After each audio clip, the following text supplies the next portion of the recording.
Welcome back to the Millsaps. Oh. You can edit that out. No, please don't. We started. Welcome exactly back to like the we need Millsaps Finance Podcast.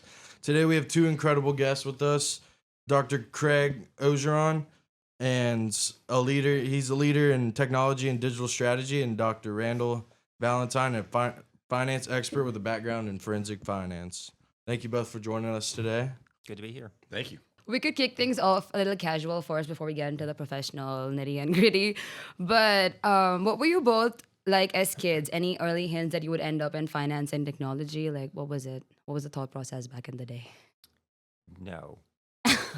I got a scholarship to Mississippi State and an Air Force ROTC. You don't pick your major, so I went up to state to in process for ROTC, and they showed me a list of majors, and they said, there's this new one called Management Information Systems, and I said, I'll take it.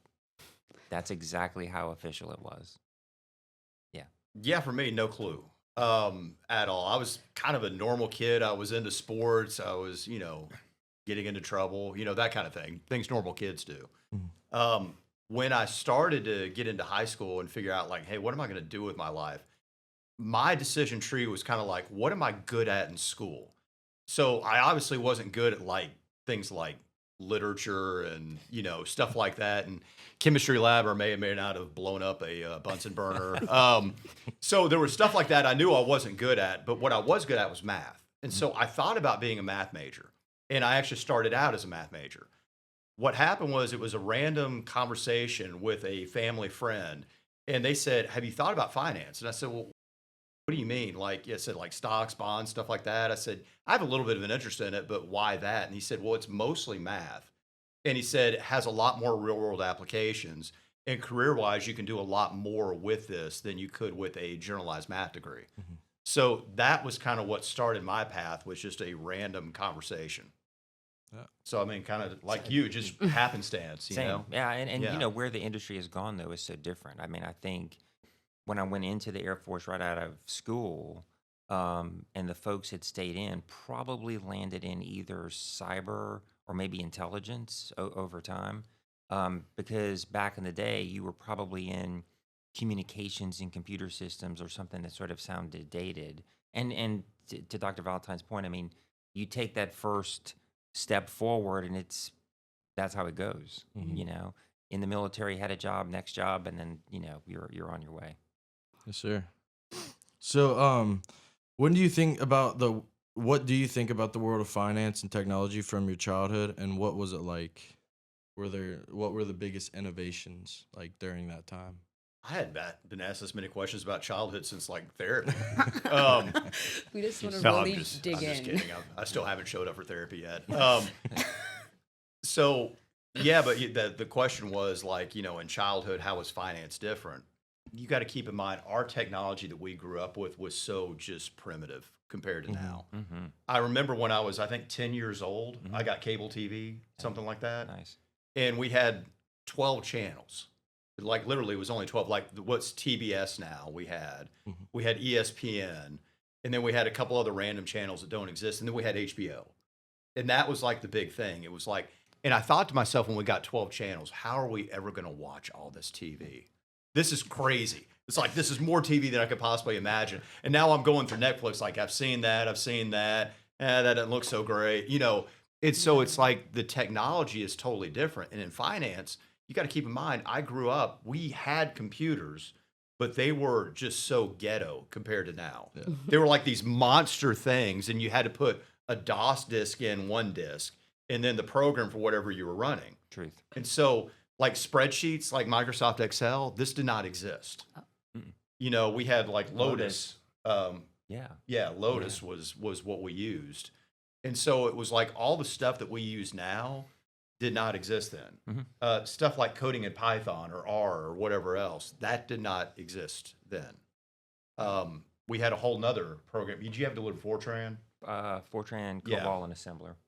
So Fortran was the language we had to use in order to get data in finance.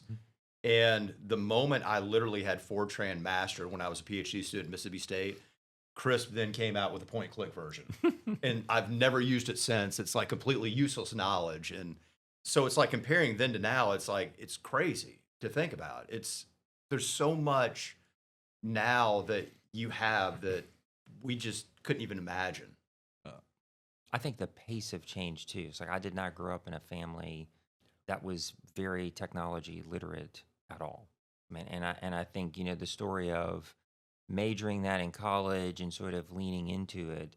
But I think the arc of change. I mean, it's not just the amount of change; it's the speed with which things are changing to the point of Fortran or COBOL. I mean, those are almost completely legacy languages. So we're rewriting and modernizing systems now that are written in those, and we're having a very difficult time finding the skill set in the market.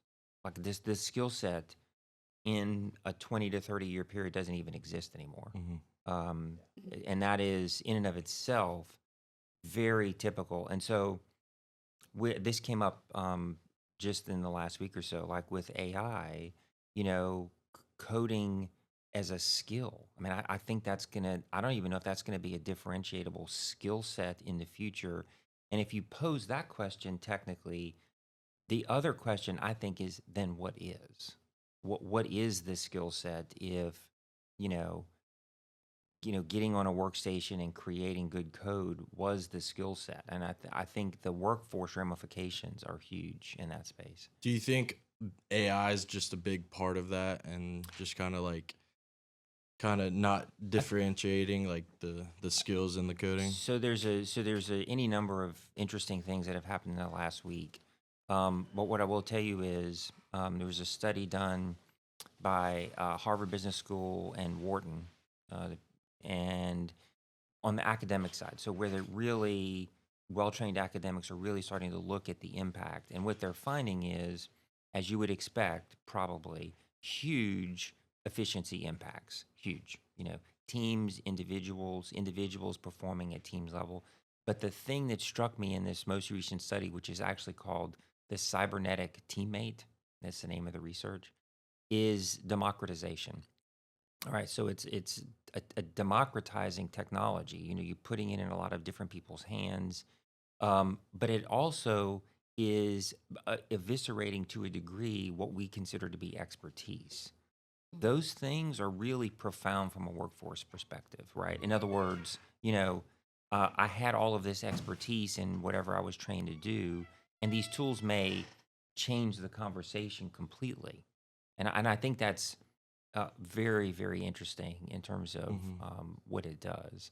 So this study showed teams performing quartiles better than other teams with these tools. A little more anecdotally, in the other world that I live in government and technology, um, the Commonwealth of Pennsylvania did I wouldn't call it an academic study, but sort of a study about the use of ChatGPT. And the governor released the findings a week or two ago. Up to 8 hours in a work week of efficient, it's 20%. I mean, so think about that. Think about a 20% gain. So you're giving, that's an additional day. That's going to be profound when that really soaks in. And it has not soaked in yet. Any use cases you see out there, none of that is really, you're talking about systemic change across sectors in the economy with how work gets done. Wow. So how do you think AI has affected the finance landscape? A ton. So what you've had in the trend in finance going back probably, I don't know, the last 15, 20 years is more and more complex algorithms are created to be used as prediction models. So like if you go to, Wall Street, every major investment bank, every major hedge fund, all has their own modeling set up that's used to try to predict something. With AI, the thing is AI is a large language model. So, like to give you kind of just an easy prediction, I use this in class all the time. Like if I give you the whole thing, what happens in Vegas, blank, the answer would be Stays in Vegas. stays in Vegas, right? So that's the thing is that, that would be something that would be predicted by AI. And so AI is basically trying to figure out what you are wanting to say. But the one thing I figured out about AI is how powerful it is the more data you put into it. Hmm. So like with me in my writing, I'll use an example. what I did when I created my chat GPT and did all that, I created my persona Mhm. and I uploaded the last 20 articles I've written Mhm. and said, this is examples of my writing. So I want to write in this persona. And so now when I say chat GPT, hey, I want this paragraph written in my persona about blank, it's pretty close. Now it's not all the way there, but it might be 60, 70% right that I'm only doing light editing rather than like a full-blown creation. Mhm. And so, but I had to feed it all that data Mhm. before it got to that point. If you're just like someone who never had that knowledge and never had the writing and never really understood how to do it, then all that's happening is you have a robot telling you what to think and say, and you really don't understand any of it. So I think the creation tool about it is great, but like with charts, graphs, data, I Oh. mean, it's insane. I spent an hour, like an hour and a half workshop 2 weeks ago going over how to use charts and graphs in Chat GPT, and it just is mind blowing. Mhm. Like you can upload a random Excel file and say, I want this type of chart, this type of graph, this type of comparison, this type of, whatever. And it will come out with it. It will be way better than anything like Excel creates or even Canva. Because I use Canva a lot, and Yeah. ChatGPT is beyond what Canva can do in a lot of instances. Not everything. There is still stuff Canva can do a lot better, especially when we get to like video editing and things like that. But with stuff like creating charts, it's amazing. I never even knew that until a couple weeks ago, and now I spent the last couple of weeks doing nothing but creating all my charts and stuff in chat and trying to figure that out. Yeah. So, what do y'all think could be some bad things that come out of using just the transformation of AI throughout these couple decades? It's hard to let's play on the word bad. I think that there are going to be profound um, societal impacts from the way work is accomplished. Now that may take time. No different, really. And I've heard this analogy, and I don't want to overdo it, right? So the internet is sort of something that I would consider a generational change, right, in terms of how you work, live, and play. I think there are going to be components of this that are exactly the same. Profound changes with how business is done, profound changes with workforce. I mean, I think it's going to be profound. So there's already data that differentiates having AI skills and not, Mhm. which is crazy. On the technical side of job classes and job openings that are there. Um, and that I think is only going to deepen because I don't think there's a lot of consensus per se on the ultimate impact of these cases. So to the point of Wall Street or big, but that the big data game has been going on for a really long time, right? And these tools that can be used to predict, maybe one could argue that they were very niche, sort of in these industries. And with again, democratization, right? These tools are now so widely available, and I really agree, stunningly impactful. I mean, just stunning. So even you were just talking, and I'm thinking, the data visualization class at Millsaps. I mean, the whole point of the class is to take data and work to visualize it. And I've done the exact same thing with these tools, right? Whether it's Microsoft's Copilot or um, Claude by Anthropic, and any of the OpenAI tool sets. I mean, it's very much going to be a very different game. So, in some ways, not skipping the workforce impacts, I think you could do all kinds of work there. I'm really interested in that unique skill, the things we called skills, and how these tools change it. So, to Dr. Valentine's point, right? So he would spend a lot. So he's created his persona. He's done this, but he has something he's bringing to it. So really, what I think you're getting to, or what's been in my head, especially since the panel the faculty did last Thursday, um, it really becomes what would if you're in school like y'all are, what would you upload to create the persona that then helps you to be more productive, right? Or you could ponder, do you have the base level of skills to sort of know how to do things, and now this tool helps you do them? I mean, I think that needs to be really thought through in a way that is, um, really makes an impact on that front. And so the competition too. So the panel we did last Thursday with the faculty, um, the this some of the average compensation packages at OpenAI was $924,000. Um, these Wow. these packages. So you're getting these just incredible offers for this top tier talent. So I think too, from a public policy perspective, there may be we may be staring at the literal creation of the next digital divide, right? The next set of digital skills that if it gets skipped or missed, it's going to be highly impactful, right? So we're still trying to close the digital divide of a generation, which is connectivity, right? And so now you've got these other technologies which are going to, I hesitate to say deepen because I'm always optimistic, but it's going to be a challenge from a policy perspective, I think. We're talking about AI efficiency, and some people believe that this will affect entry level roles for sure because it does everything Mhm. I think we're expected to do in the next 5 years in the job market. So, do you guys think we should be worried? And what skills do you think will differentiate people our age now? Because now AI is the big thing. So, how will we differentiate ourselves basically? Yeah, I think with, like with both of us, in some way we've seen this story before when we had the online .com revolution. We heard the same arguments then. It's like, because, when I wrote a research paper when I was in college, you had to go to the library. You had to look at a Dewey Decimal catalog. You had to go pull a book. Then you had to go make Xerox copies of whatever you were going to copy. And then you would start reading, assimilating, and doing your research.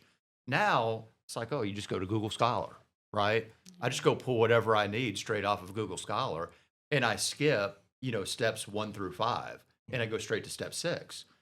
So what Dr. Orgeron was saying, that increases productivity. That's all that happens is your productivity is increased.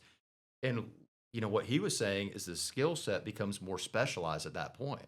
Because at that point, all those skills that, people had of, well, how do you use a Dewey Decimal System? And what's going to happen to all those people who instruct people how to use a Dewey Decimal System?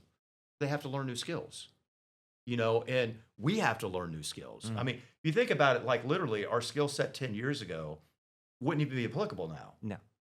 It's like we're constantly having to evolve. Everybody is. So the thing, like, I think the biggest thing is that, we've seen this story before. AI is going to change everything.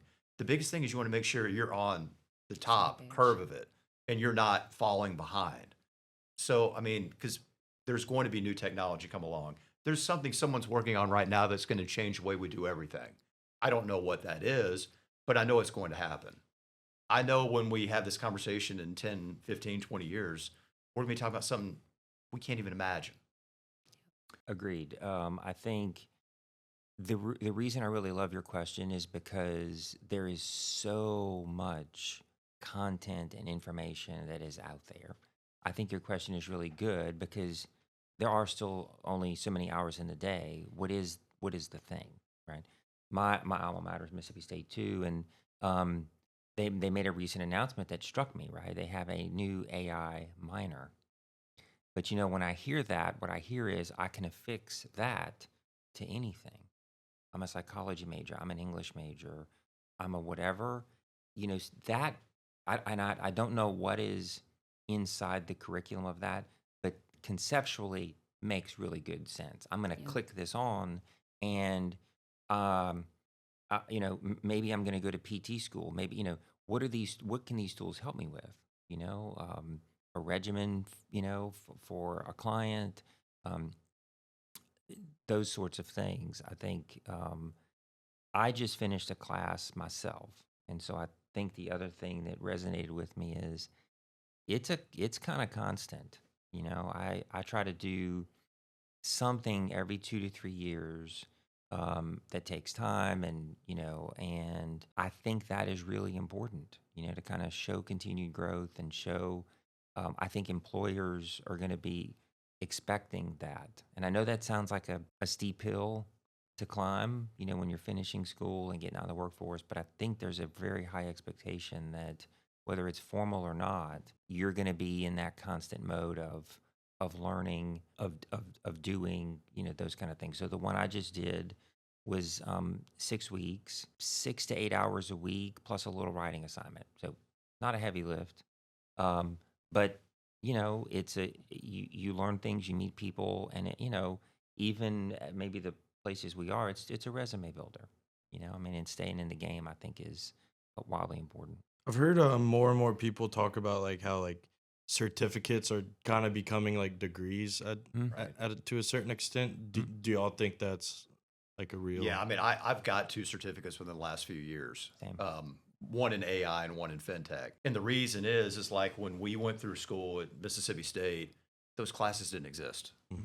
And so like if I'm going to be teaching that and I'm going to be doing research in that, and I wanted to have some sort of background other than like, oh, I just read a bunch of stuff on the internet.